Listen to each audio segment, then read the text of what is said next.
Congressman Adam Kinzinger is a pilot for the Air National Guard and a member of the House Foreign Affairs Committee. Good to have you with us this morning. Thanks. Good to be with you. Okay, so our guesstimate at this point is this did not go down the way that the terrorist had planned. Officials there are calling it a terror incident.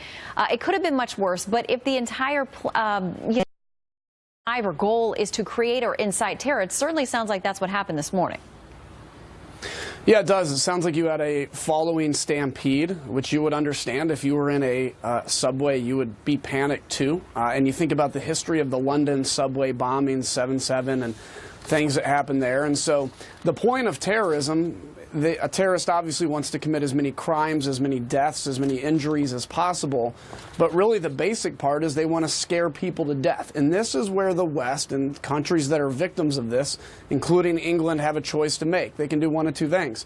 They can either retreat from the world and say, let's get out of this because it's too frightening, or we can double down as the West our efforts to defeat this cancerous ideology that's destroying a religion and trying to destroy the world. And I think we can do that by doubling our efforts, as the president has done, against ISIS, against al-Shabaab, against al-Qaeda, and make it very clear that if you believe somehow that ISIS is the prophesied coming of the caliphate, they obviously aren't, because that prophesied coming of the caliphate is not supposed to lose as they're losing today.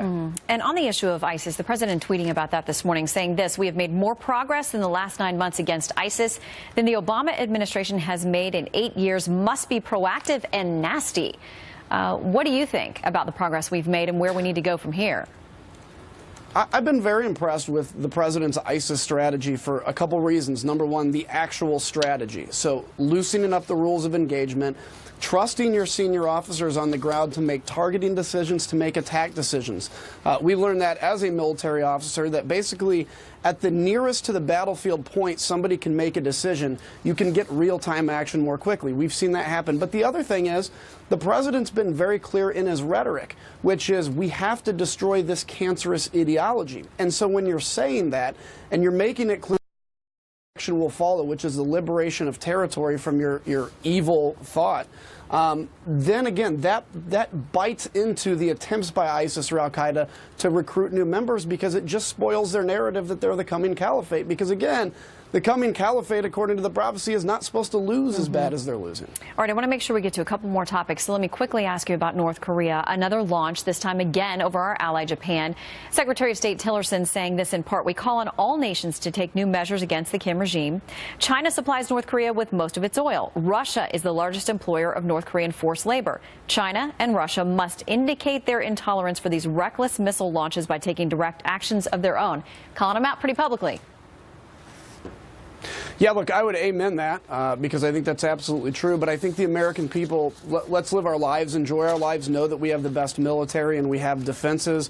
But we also have to be prepared for the fact that I think this easily is inevitably going to come to a point where America is going to have to take some version of military action to stop this threat. It's scary. It's not something we want to talk about. But the reality is this is the doomsday scenario that we have troops there for, that we have envisioned.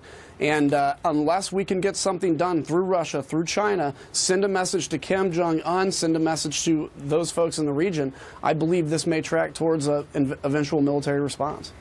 Okay, and I quickly want to ask you about our military this week. Deadly accidents in training at Camp Pendleton, Fort Hood, Fort Bragg. We've seen the recent incidents with our naval carriers out there, some aviation incidents as well.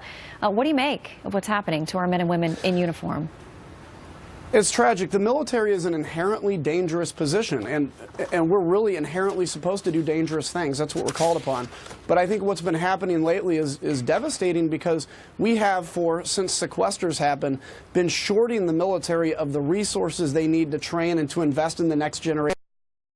Body armor or armored vehicle. Congress, with the president, has got to, over the next few months, get a grip on this issue of sequester. And if we're going to demand things of our military and ask that they go out there and risk their life, we have to give them the resources they need to do it in the best possible way. Congressman and Major Kinzinger, great to have you with us. Thank you.